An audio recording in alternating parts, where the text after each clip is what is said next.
welcome to NDTV. You're watching Know Your Company. I'm Hiral Dadia, and the company on KYC today is Indian Metals and Ferro Alloys. I'm sure you're wondering why this company today. Let's quickly take you through the key questions that we need to ask the management as well.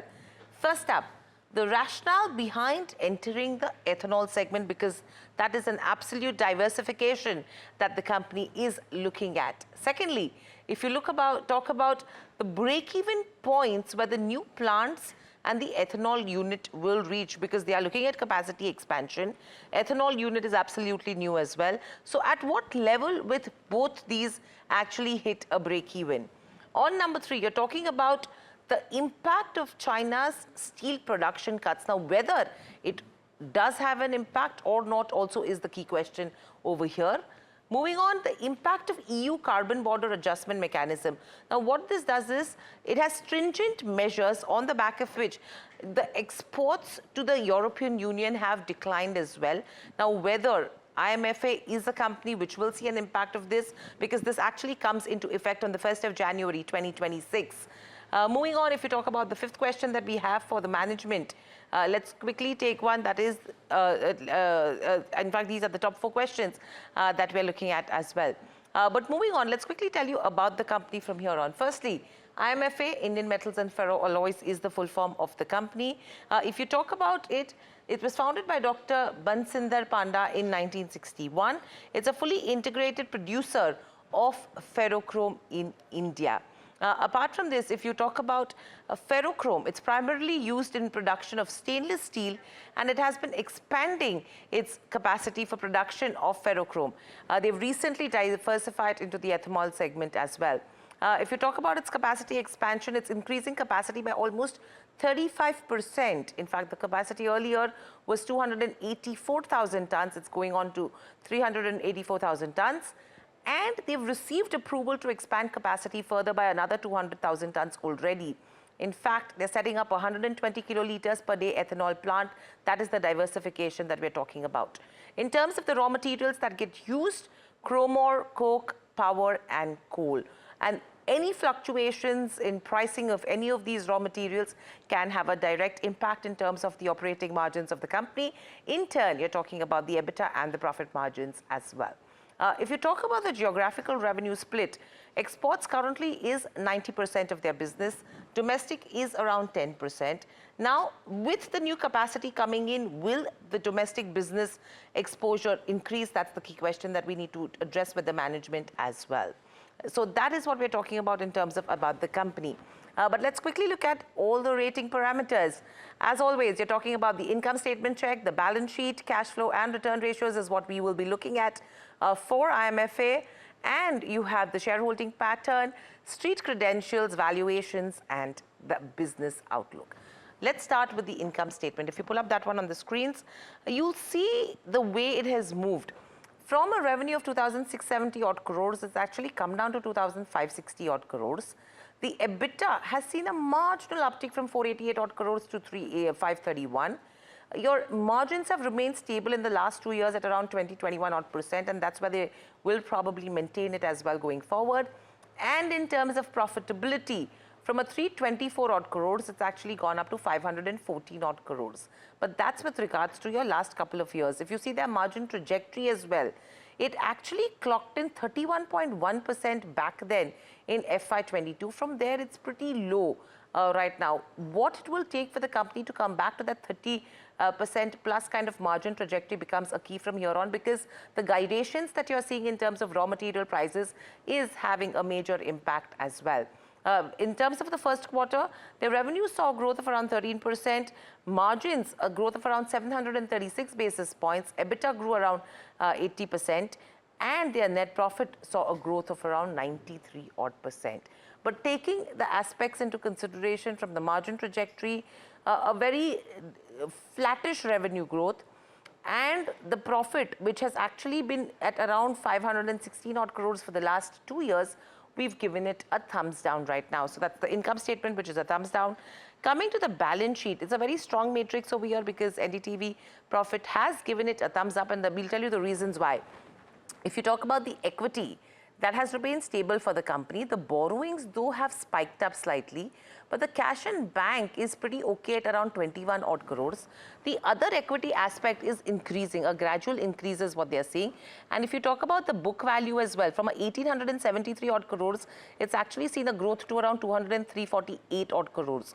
So overall, with a zero debt kind of a picture on the balance sheet, in fact, the company is always looking to see that their debt to equity remains below that 0.5 times kind of a mark. It is an interesting balance sheet which is very stable and very strong, and that's the reason why a thumbs up on this one. Let's look at the cash flow matrix from here on. Now, if you talk about the cash flow as well, the operating cash flow has seen a growth from 151 odd crores to a 585 crores. So the cash flow which is coming in from operations is very strong. The profit number, again, the translation is good. The net cash flows, that has become negative, and that's only on the back of the expansion plans that they've taken. And hence, as of now, a neutral rating coming in from a cash flow perspective. Taking into consideration the return ratios as well now, if you talk about the ROCE, it has been on an upward trajectory. I think it was only FY22 where the company was able to clock in that 25-26% kind of return on capital employed. But last 2 years, it has been stabilizing in that 15 to 16% kind of a range. And in terms of return of equity as well, that 17 to 17.5 kind of a range has been that stable number. So taking that stability in terms of your return ratios into consideration, we've given the return ratios a thumbs up. Let's move to the shareholding pattern now. Let's look at what the promoters are doing. 58.69. It's been absolutely steady at that. In fact, your FIs have been slowly, steadily increasing stake in the company as well. And this is data over the last 3 years. Your DIIs are also seeing some minor interest coming in there. And the free float is absolutely open for the public at around 36 to 38 odd percent. And that's the reason why a thumbs up, taking into consideration the kind of institutional interest which has been slowly increasing in terms of Indian metals and ferro alloys as well. So a thumbs up coming in on that front. Now let's look at street credentials. I don't think so anyone would want to give it any other rating but an up, because 36% is the kind of returns that the company has given to investors in the last 1 month. The stock has not only given returns in the last 1 month, but if you talk about the 6-month YTD, 1-year returns as well, they've all been in that range of 30 to 80 odd percent. And 5 years, an absolute multi-bagger, 925% is the kind of returns that investors have made on Indian metal and ferro alloys. But where from here on is going to be the question.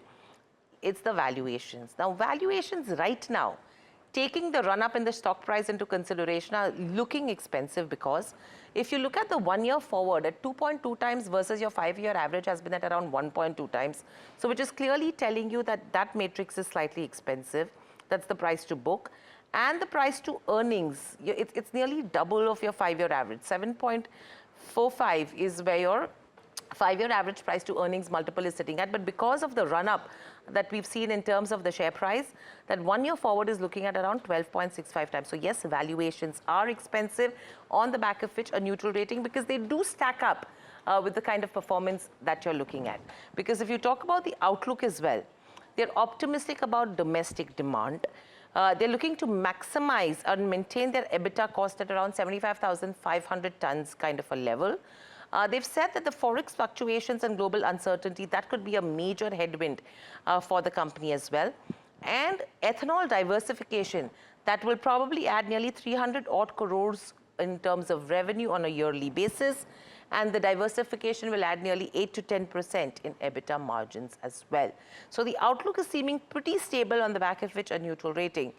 Now, let's understand the final performance of IMFA, that's Indian Metals and Ferro Alloys. Income statement, again, is a thumbs down. Cash flow is a neutral. Balance sheet and return ratios are a thumbs up.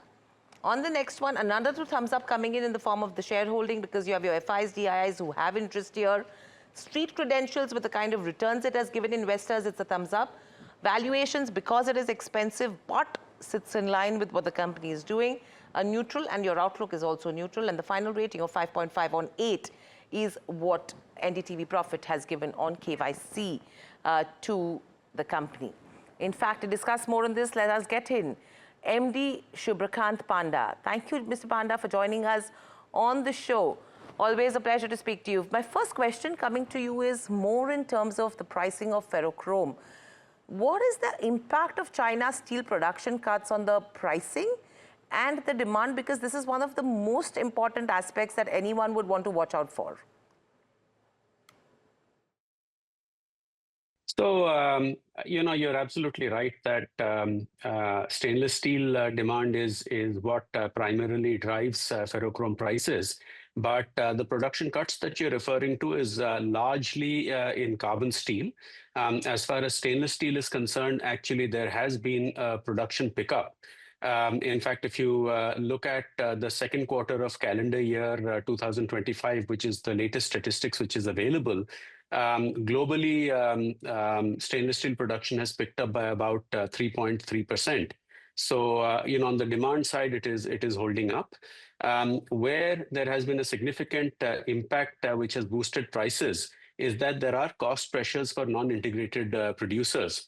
And as a result of that, there has been a significant cutback in ferrochrome output worldwide.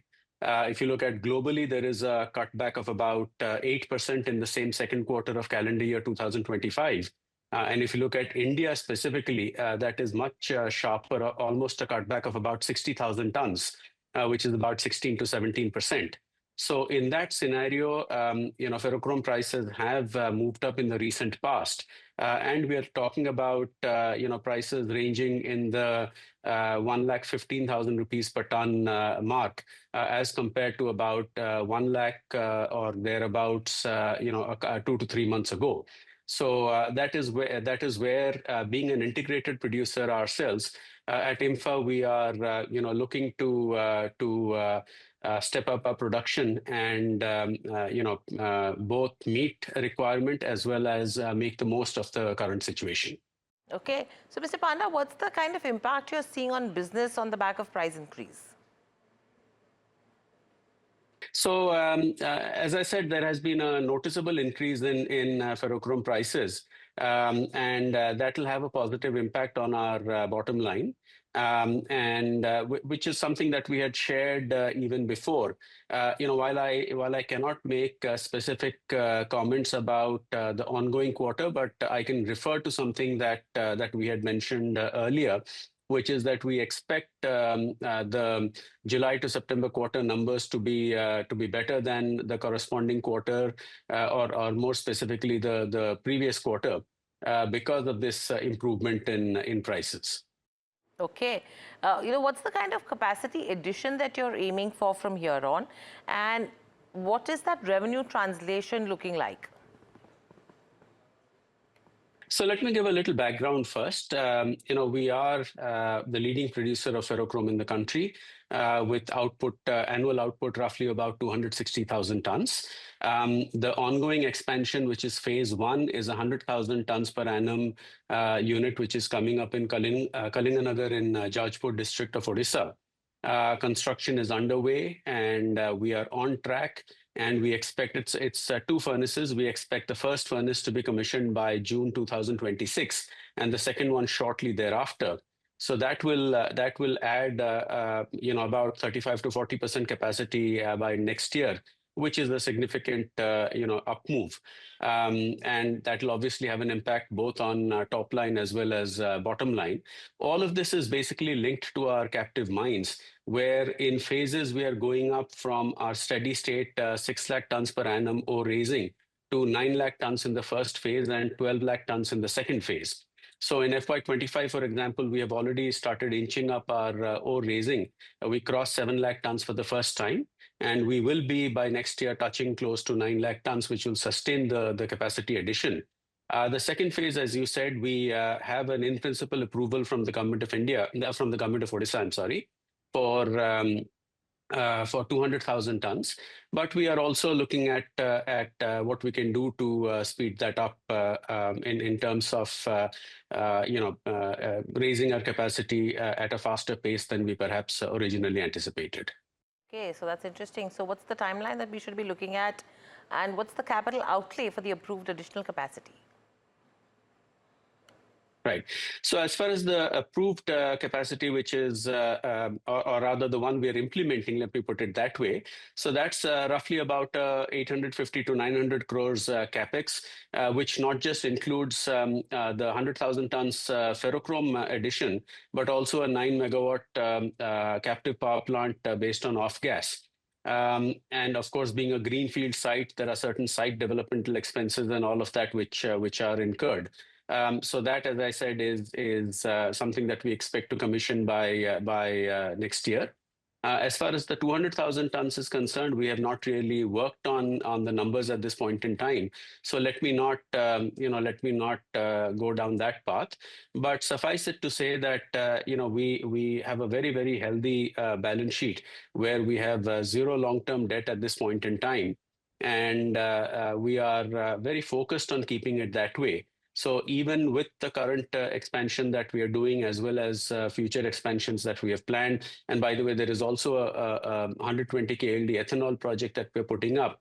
We are not really looking to take on any debt. I mean, for tactical purposes, from a financial planning perspective, we might take on some debt, but we are very clear that we will focus on keeping the debt equity ratio as low as possible.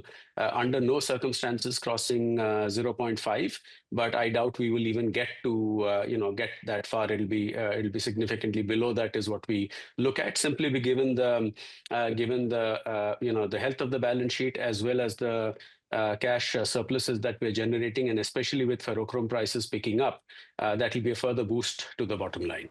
A boost to the bottom line in terms of pricing, low debt will be a positive as well. Any further capex, Mr. Panda, that you're planning beyond the first phase of investment, and what is the scope and timeline of that?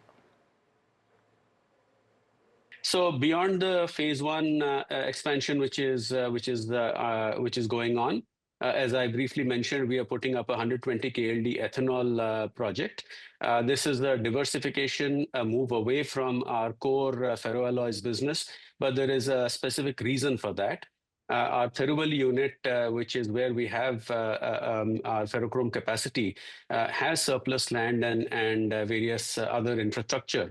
Given that we have experience in the broader B2B segment, and given the significant increase in demand for ethanol due to the fuel blending program, as well as other sectors, where it is an input, we have taken this step. It's about 150 crore capex, and which is expected to yield a top line of about 300 crores and an EBITDA in the range of 8 to 10%. Once that settles down, we will review and decide if this is something that that we are able to sort of master, if that's the word I can use.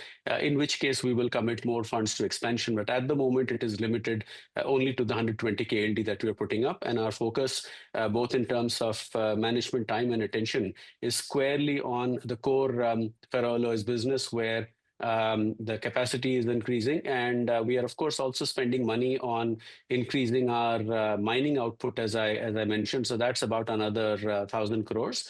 And what you may have also read about is that because we believe in a fully integrated model, which is backward integration into ore raising as well as power generation, we currently have roughly about 205 megawatts of captive power generation, which is primarily coal-based, and about 4.5-5 megawatts is solar.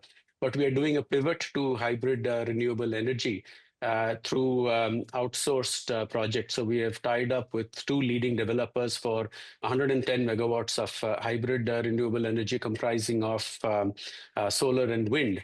And that will entail equity investments of I think between 130 to 150 crores as well. Okay, with all of this, what is the rationale behind entering the ethanol segment? Because there's absolute diversification.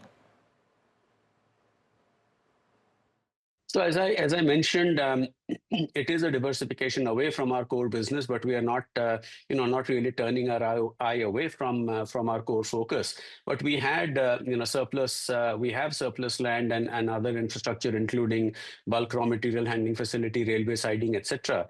Given the focus on the ethanol sector and the increase in demand due to the fuel blending program, we've already reached 20%. That is expected to go up. There are various other avenues for the use of ethanol. So that's where we are, really making a small foray. And once that settles down and we feel that it will be value accretive in the range that we have indicated or beyond that, then we will look at further expanding capacity. For the moment, it is limited to the 120 KLD, which project we are putting up, which we expect to commission around February next year, 2026. Okay, and what's the projected break-even points for the new Kalinganagar plant and the ethanol unit? So look, ethanol is a small diversification. It is a product where it is a combination of the input raw material, which is grain-based ethanol in this case, and of course, the output, especially if it is to oil marketing companies, is also sort of controlled. So as I said, we are expecting 8 to 10% EBITDA margin in that. Now, let me focus on the more important thing, which is our ferrochrome expansion.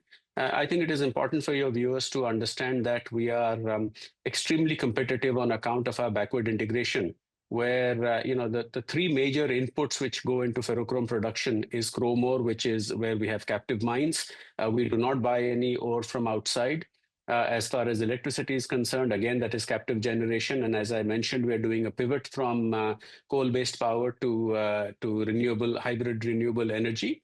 And the third major component is metallurgical coke, which we, of course, import. But that is something where we have various sources of supply, although we focus more on the low ash, ultra low phos, low ash variety. But that is the only input which is not really under our wings, so to say. So we are fairly competitive in as much as our cost of production is concerned, which is what is reflected in a steady state in EBITDA margins upwards of 20%. And for the foreseeable future, because of the increase in ferrochrome prices, we see that number bumping up a little bit further. A further bump up in terms of margins from that existing 20-21%. The European Union Carbon Border Adjustment Mechanism, that is CBAM, that will be implemented from the 1st of January 2026. What is the kind of financial or operational impact that you're seeing on your company, if any? So again, what I would like to mention here is that in as much as our offtake is concerned, we are primarily exports at the moment, but that is directed at the Far East to Japan, Korea, Taiwan, etc. And we currently have practically no exposure to the European markets. But there again, given the pivot that we are looking at to hybrid renewable energy, we do expect to be, to not have any issues. But having said that, I must clarify that the 100,000 tons capacity that we are adding, there is tremendous scope in the domestic market because, while globally stainless steel is expected to grow at a CAGR of about 5% over the next 7 to 8 years, in India, that is closer to about 8%, keeping in line with the growth of the economy. And so from that point of view, we are looking at aligning more to the domestic market, especially from this expansion project. So that is the basic marketing strategy as far as we are concerned. Interesting. Let's take my last question now. With the expansion that you're looking at, your current exposure to the domestic market is only 10%. Will you see an increase? If so, what will that look like? And secondly, if you're talking about the capacity expansion, greater mine output, and higher share of renewable energy, what is the projection in terms of top line, EBITDA, and bottom line looking like over the next 2 to 3 years? Okay, so from a current 90-10 skew towards exports, we expect that to be, probably move towards 60-40 or something of that sort once our expanded capacity comes online. So clearly, we are looking to meet the domestic demand, which is definitely a priority for us. And we believe that there is an opportunity opening up there, which is what we're looking to address with this expansion. The second question you asked was, in terms of the impact of our, of all of this in terms of volumes. Let me be very particular. So we are going from currently about 260,000 tons of ferrochrome output. When the capacity is online and producing for the full year, we will that'll add 100,000 tons. So we're looking at about 360,000 tons, and of course the ore and the power is for captive consumption. So that is not something that we sell. I mean, it's all captively consumed. All right, that's a strong target to watch out for. Thank you, Mr. Panda, so much for joining us on the show. Always a pleasure to speak to you. In fact, that's all, folks, that we have on this edition. Thanks for tuning in to KYC only on NDTV Profit, for your profit. Lots more lined up on the other side. Please stay tuned.